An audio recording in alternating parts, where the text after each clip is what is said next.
Hey guys, welcome back to the channel. I got trenches to fill. Got to pick up where we left off last time. Have not gotten to it. We've been busy. We've been busy flying over to Indianapolis to be at the FFA National Convention. It was awesome. A lot of good kids there. Good time. Now we're back. Everybody's sick, so we're dealing with that. But I'm restless. I don't feel like sitting on the couch, even though I probably should be. So I'm gonna go sit in the grader seat. I'm gonna take care of these ditches. And then I gotta do some digging and make some more ditches with a backhoe. So let's get to work. You guys wanna join me? All right, let's go. Start the grader up. Woo. Slippery tire.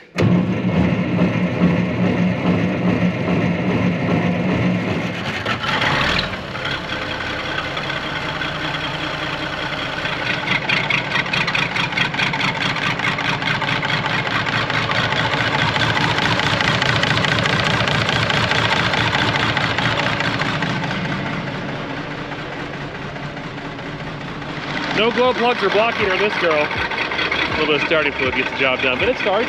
I'll let her warm for a bit, get the business. She's fun, knuckle buster.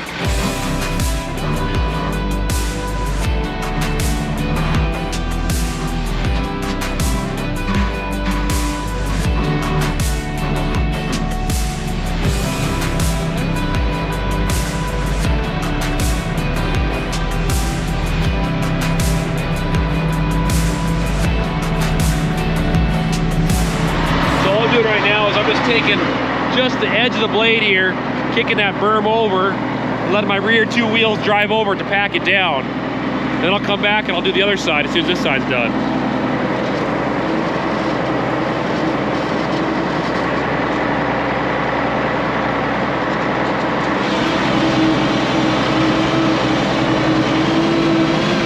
November 2nd, and it's starting to get cold. It's about 10 degrees Fahrenheit at night, 40 in the day. Typical. But we're ready for it. We got good gear.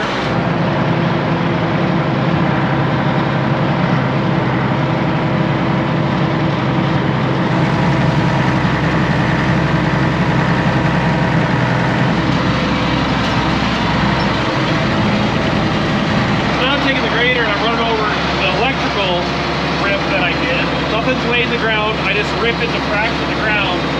So that theoretically, hopefully, I can come back with the backhoe and it'll dig a lot faster because the ground's hard. I've been told though that it might cause cave-ins and that the ground being fractured just falls in on itself. I'll find out the hard way, I guess. But taking the grader, kicking that whole rip berm over to the side. That way I don't have to backhoe that out too. Save me a little more time. Just trying to be efficient here. Got the machinery. Might as well use it, right? There we go. All done. Let's put our road gear and go home and get the front end loader because I'm going to drive over all those ditches now. Use the blade, level it out, and use the 50,000 pound loader tires, which would be about what, 25,000 pounds on one side, to mash that track in even harder. We'll see these lines in our fields for a couple years, but eventually they'll go away.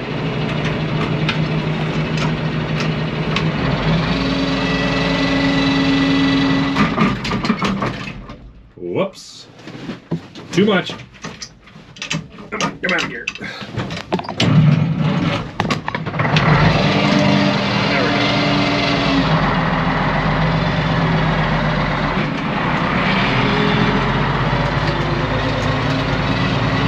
go. Okay. Just in the shop. Have my daughter's car out there. Just gonna show you something. And it's pretty much been this one tire. They're starting to get wore, so I'll need to get two new front tires. Well, put them on the front, new ones on the front, and then put the front on the back for coming up for winter. But she had a leak again.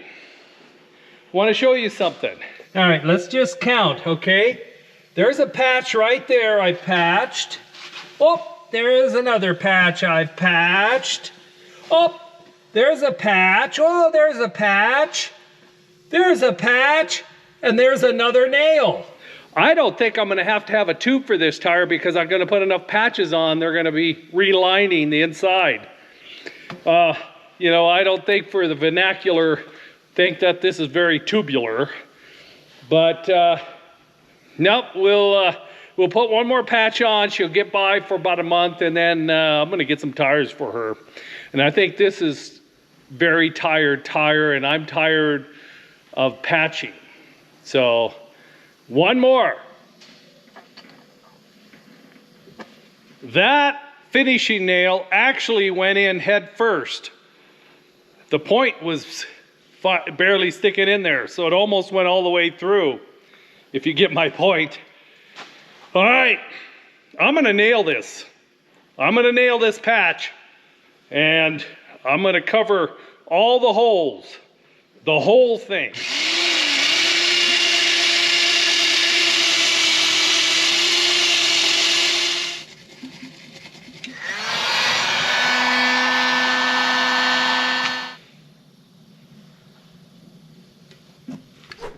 That's a little better. We're definitely gonna see some lines in the fields next year, no doubt. Disturbed topsoil, compacted everything. I don't know.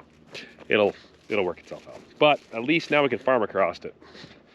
This is just normal. That's what happens when you rip across land. But that's enough work for the day. I'm still feeling pretty under the weather, so I might go take the rest of the day off. Let my body heal up a little bit more before we do it again. All right, change of scenery. I'm in the backhoe, and I've got some digging to do.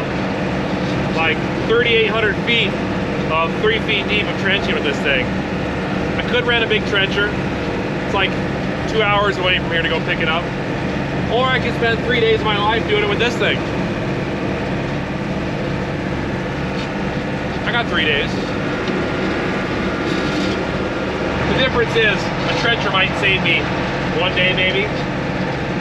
So it's not like it's, you know, that much of a gain. And I'm just gonna do this on and off as I have time. We'll see how the fall goes, but gotta dig, gotta get that electrical down for my future house. Doesn't really have much of a house these days if you don't have electricity.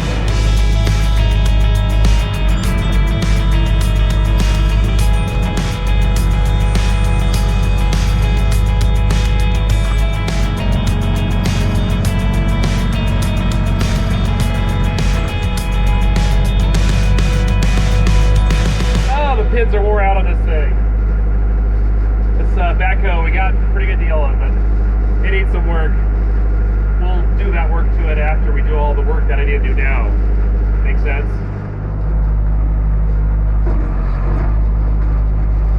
Just got the dump truck all ready to go. This front end loader is greased with a little bit of coolant in it. It leaks a little bit out of the radiator. And this thing should be good to go for right now. All that dirt that my dad dug up for his septic field, well, I need to do something with it. And back over here by all of our bins, well, there's a couple low spots that water likes to pool. And when you need to get the grain out of the bins, you got to get those trucks in those areas that's kind of swampy. So that being said, let's go move some dirt over there and fill in those low spots, so when it does rain, keyword when, it won't make a muddy mess when you're trying to get grain out of the bins.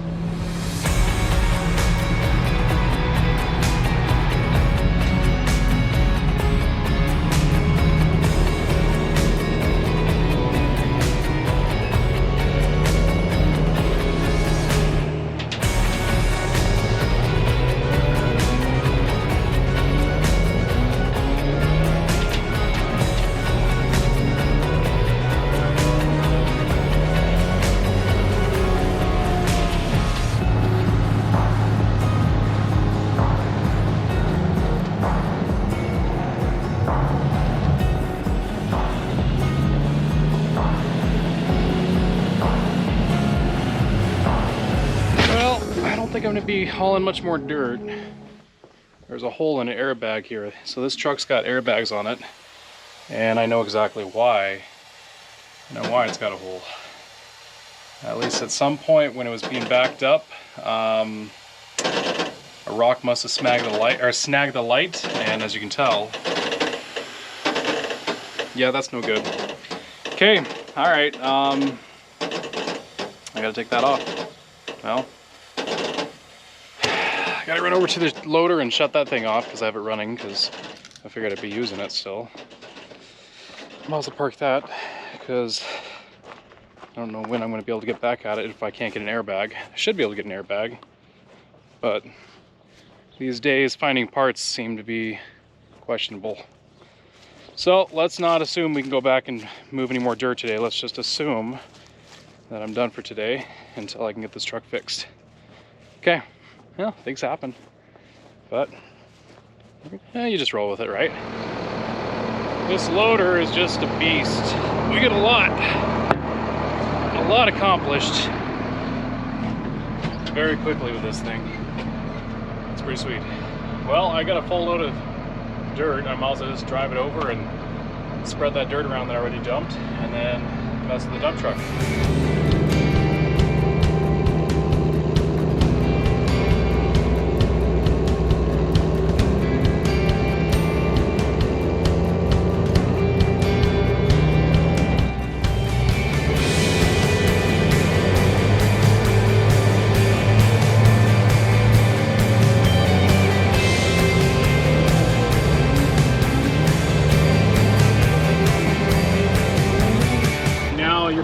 Wondering, did we get the airbag fixed? Not exactly. Due to the circumstances that we have right now, we kind of really need to use this truck, and this is the truck that we need to pull it with. So we decided not to take the airbag off. In fact, what we did, you're gonna love me for this, we disconnected the airbag. So there's only 3 bags in the truck running, so it's kind of bottomed out in one corner, and I'm just gonna take my sweet time getting there. It's not what I want to do, but we're not going on any major roads. This is all on county roads, and yeah, not a very proud moment, but we gotta go get it today. They're gonna meet us, and we just can't wait. So anyways, things happen, you just gotta make do. If we had our time, we'd fix the airbag, get that corrected, and then make the journey, but we're very limited on what we can do right now. Just saying. You know, I don't know what it is, but ever since I was a little boy, and technically I'm not really that little, but I still feel like a boy, I love this. Just it makes my heart so warm and fuzzy. I don't know why, but I love it. Well, I just got the truck up here to the Canadian border, literally Canada. Hello neighbors, right up there.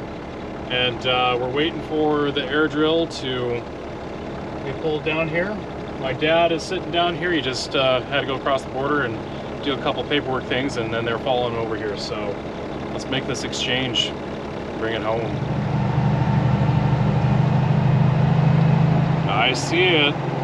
Looks used, but looks fun. It is used. It is definitely used, but it's newer than what we got, so I'm happy.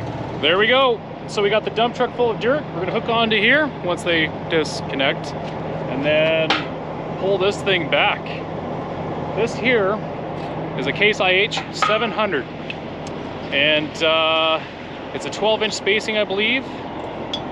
2015 is the year, so yeah, should get some stuff done.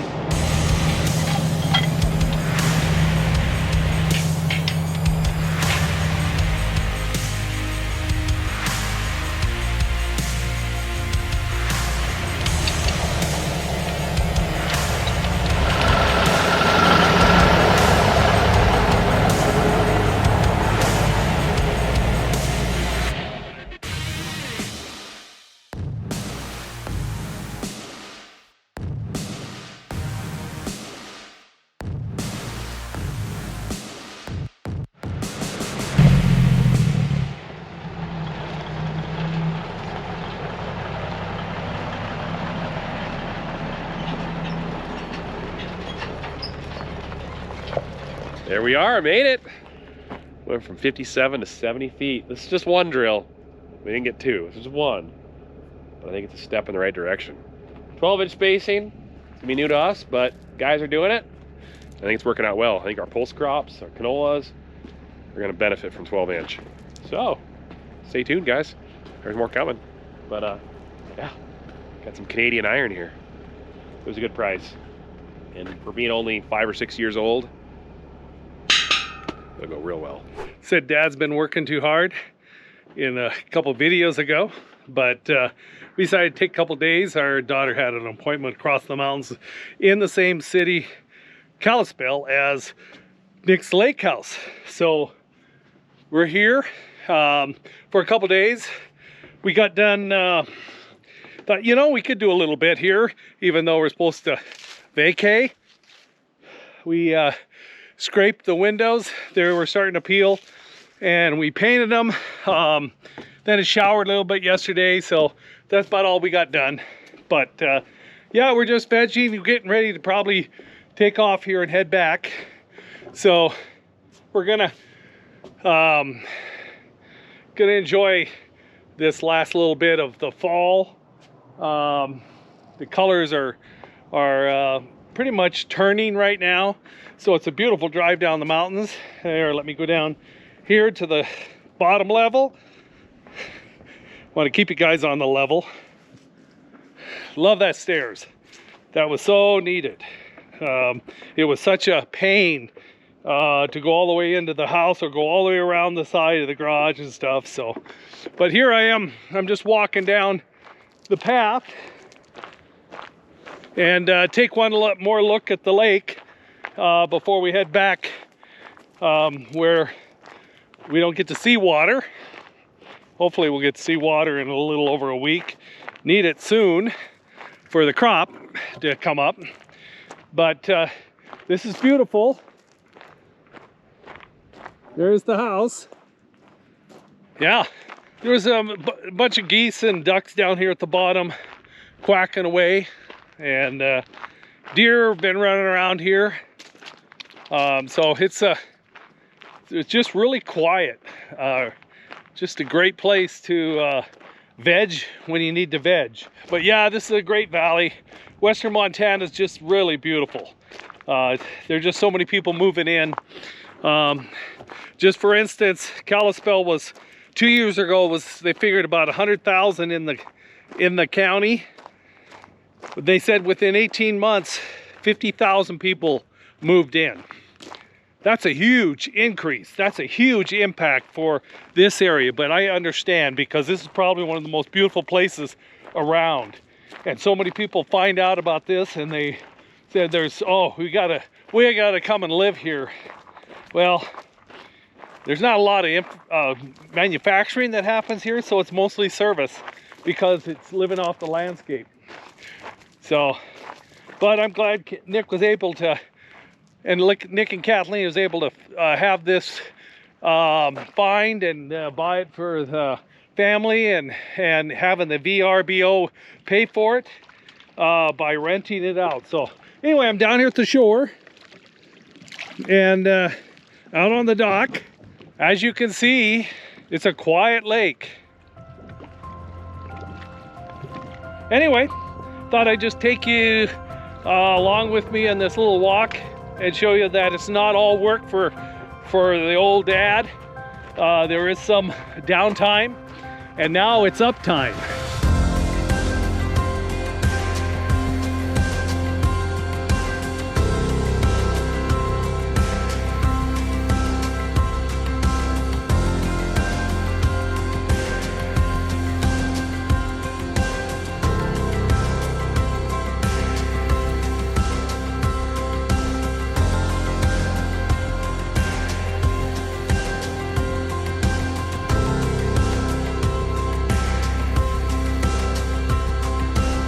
On the way home, as you can see, beautiful, beautiful fall weather. Anyway, there's this spring that comes out of the mountains, and they have this pipe here, and it flows all the time, all seasons, and it is absolutely some of the best water I've ever drank. So